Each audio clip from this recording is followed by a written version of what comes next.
देखिए, पहली बात तो यह है कि न महाराष्ट्र में वोटों की चोरी हुई है, न देश में कई वोटों की चोरी हुई है। मुझे ऐसा लगता है कि राहुल जी के दिमाग की चिप चोरी चली गई है और उनकी हार्ड डिस्क करप्ट हो गई है। इसलिए लगातार वो झूठ बोल रहे, गलत बयानबाजी कर रहे। उनके फिगर भी बार बार बदलते हैं। पिछले समय कहा महाराष्ट्र में 75 लाख वोट बढ़े, अब कहा 1 करोड़ वोट बढ़े।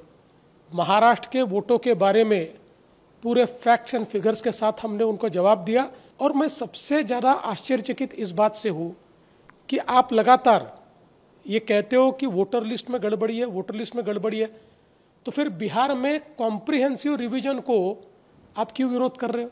देखिए, पहली बात तो यह है कि न महाराष्ट्र में वोटों की चोरी हुई है, न देश में कई वोटों की चोरी हुई है।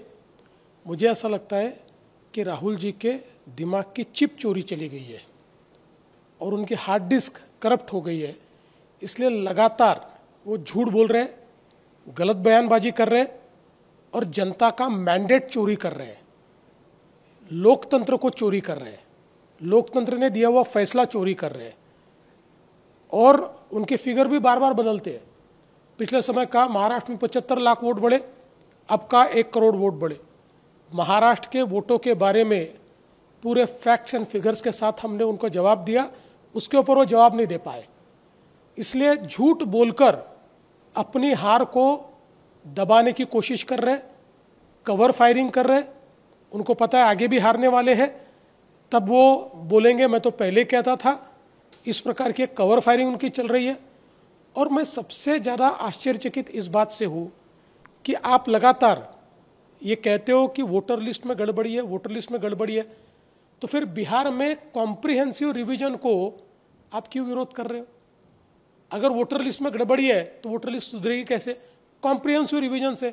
हम मांग कर रहे हैं 10 साल से कॉम्प्रिहेंसिव रिवीजन कीजिए, डी नोवो वोटर लिस्ट तैयार कीजिए, हम मांग कर रहे हैं। और अब जब चुनाव आयोग वो कर रहा है तो आप उसका विरोध कर रहे हो। सच बात तो यह है कि उनको ये पता है कि उनकी पार्टी का वजूद खो गया है और अपना वजूद वापस पाने की जगह भारत की लोकतांत्रिक संस्थाओं को बदनाम करने का काम ये उनके माध्यम से हो रहा है। मैं इसका धिक्कार करता हूं और जनता उनको वापस अगले चुनाव में इसका सबक सिखाएगी।